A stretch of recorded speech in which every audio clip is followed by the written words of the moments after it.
अरे विराट कोहली और अनुष्का भी आज बैट प्रसन्न हो, कहानी ठीक ही रहना चाहिए। हम आपको अपने प्रभु का विधान बना बताते हैं थोड़ा सा।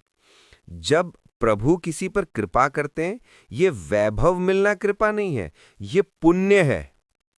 पुण्य से एक घोर पापी को भी बहुत, देखो पाप करके भी उनका कोई पुण्य है जिससे वो सुकृत पूर्व के सुकृतवश चल रहे हैं। नया पापी नहीं। ये वैभव बढ़ना या यश बढ़ना ये भगवान की कृपा नहीं मानी जाती।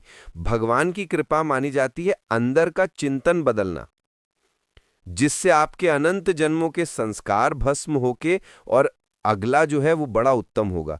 अंदर के चिंतन से होता है, बाहर से कुछ नहीं होता, मात्र अंदर का चिंतन। अच्छा, अंदर का चिंतन, हम लोगों का स्वभाव बन गया बहिर्मुखी। बहिर्मुखी का मतलब बाहर बाहर, यश कीर्ति लाभ विजय, इससे हमको सुख मिलता है। अंदर से कोई मतलब नहीं रखता, कोई कोई विरला ही अंदर से। अब क्या होता है, भगवान जब कृपा करते हैं तो संत समागम देते हैं, फिर दूसरी जब कृपा होती है तो विपरीतता देते हैं, और फिर अंदर से एक रास्ता देते हैं, ये मेरा रास्ता है, ये परम शांति का रास्ता है, ये शांति का रास्ता नहीं। भगवान वो रास्ता देते हैं और जीव को अपने पास बुला लेते हैं। बिना प्रतिकूलता के संसार का राग नष्ट नहीं होता। किसी को भी वैराग्य होता है तो संसार की प्रतिकूलता देखकर वैराग्य होता है। सब कुछ हमारे अनुकूल है तो हम आनंदित होकर उसका भोग करते हैं। जब हमारे ऊपर प्रतिकूलता आती है तब ठेस पहुंचती कि कितना झूठा संसार, तो अंदर से भगवान रास्ता देते हैं, ये सही है। भगवान बिना प्रतिकूलता के इस संसार को छुड़ाने का कोई भी औषधि नहीं रखी। आज तक जितने बड़े महापुरुष हुए हैं जिनका जीवन बदला है, उनको प्रतिकूलता का दर्शन करके बदला है। तो कभी प्रतिकूलता आए तो उस समय आनंदित हो कि मेरे ऊपर अब भगवान की कृपा हो रही है कि मुझे सतमार्ग में चलने की प्रेरणा मिल रही है। अगर सतमार्ग छूटा, ये सब तो एक सेकंड के लिए आप विचार कीजिए, अब अपना सुधार कर लो, अपने जीवन को सत्य में ले आओ, तो अगला जो होगा वो बहुत जोर का होगा। चाहे जन्म हो तो श्रीवान, कुलवान, धनवान, वैभव संपन्न, ऐसे। और भक्ति की अनुकूलता, भक्ति की अनुकूलता खास बात, श्रीवान धनवान कुलवान नहीं, खास बात भक्ति की अनुकूलता। अगर इस जन्म में भगवत प्राप्ति नहीं हुई तो भगवान श्री कृष्ण ने गीता में कहा है कि मेरे भक्त का नाश नहीं होता, मैं कुलवान धनवान श्रीवानों के कुल में जन्म देता हूं और फिर पुनः भक्ति का माहौल देता हूं, और पूर्व का जो भजन छूटा हुआ है वहीं से उसको।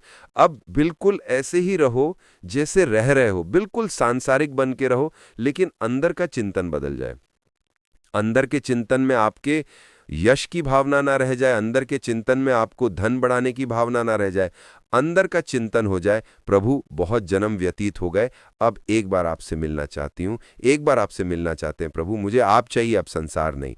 तो बात बन जाएगी, तो बात बन जाएगी। तो इसलिए आनंद पूर्वक भगवान का नाम जप करो, बिल्कुल चिंता मत करो बाबा क्या नाम जप से हो जाएगा पूरा, ये हम अपने जीवन का अनुभव बताते हैं। सांख्य योग और अष्टांग योग और कर्म योग और भक्ति योग, चारों योगों में प्रवेश रहा है।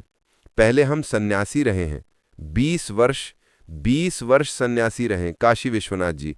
तो हम सांख्य योग, अष्टांग योग, जो अष्टांग योग है ना, अष्टांग योग, कर्म योग, इन तीनों को अच्छी प्रकार जान के और फिर भक्ति योग में आए हैं। स्वयं भगवान शंकर से बढ़कर कोई ज्ञानी तो नहीं ना, सनकाद से बढ़कर कोई ज्ञानी नहीं, वो हरि शरणम सनकाद हर समय जपते रहते हैं। भगवान शिव राम राम राम राम राम राम जपते रहते हैं। हम वृंदावनवासी प्रिया प्रीतम के उपासी, तो जो रा में रा है वही राह है, जो धा है ये रस देने वाली वस्तु है। तो हम राधा राधा राधा, मतलब आप ये समझो कि हमारी इतनी तार्किक बुद्धि नहीं रही, हमारी श्रद्धालु बुद्धि नहीं रही। सन्यासी की जो बुद्धि होती है वो तर्क प्रधान होती है, कसौटी पे कसने पर। तो हम केवल भावुकता में राधा राधा का प्रचार नहीं कह रहे कि हमने सुना और ऐसे ग्रंथों में पढ़ा ऐसे कर, स्वयं स्वाद लेके कह रहे हैं और विश्वास के साथ कह रहे हैं कि यदि आप राधा राधा जपते हो तो इसी जन्म में भगवत प्राप्ति हो जाएगी। इसी जन्म में, जैसे किसी से कहा जाए कि तुम सत्य बोलो, मंदिर में चढ़ के बोलो, तो हम मंदिर में नहीं, हम वृंदावन में बैठे, करोड़ों मंदिर इसकी समानता नहीं कर सकते। भगवान का परम धाम है। अगर राधा राधा नाम चल रहा है तो इसी जन्म में भगवत प्राप्ति हो जाएगी। हमारी आखिरी श्वास यदि राधा, तो मुझे श्री जी की प्राप्ति, भगवान की प्राप्ति हो जाएगी, इसमें कोई संशय नहीं। और किसी साधनों की कोई आवश्यकता नहीं। आप केवल अंदर ही अंदर चलाइए और लिखिए। देखो, हम जो कह रहे हैं उसको समझो। बहुत अधिक नाम जपने की हमें चेष्टा नहीं करनी।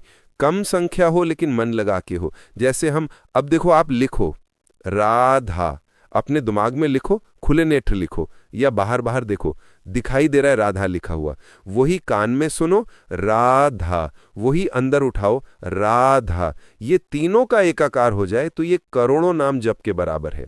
देखो, जैसे हम बोला राधा, ऐसे हम 1000 राधा नाम बोले तो हम बोला राधा, ये उपांशु है, इसे उपांशु कहते हैं। राधा राधा राधा राधा राधा 1000 बार, ये उपांशु हुआ।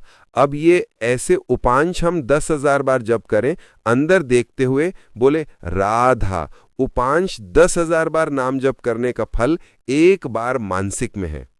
इतना बड़ा फल है ये। ऐसे राधा राधा चल रहा है, नेत्रों से हम उसे देख रहे हैं, कानों से उसे सुन रहे हैं। आप देखना कि अगर मन भागेगा तो आप लिख नहीं पाओगे राधा नाम। अगर लिख रहे हो तो मन भागेगा नहीं। तो चाहे 10 बार लिखो, 100 बार लिखो, लेकिन ये एक अभ्यास बनाओ ऐसा कि कुछ समय शांति से स्नान आदि करके बैठ गए और राधा राधा लिख रहे हैं, उसी का चिंतन कर रहे हैं। इसे अपना जीवन बना लो, फिर आप परिणाम में खुद देख लेना। कोई घाटे का सौदा तो है नहीं। ठीक है, ये सखी को दे दे, ठाकुर शिव जी की है। खूब आनंदित रहो, नाम जप करते रहो।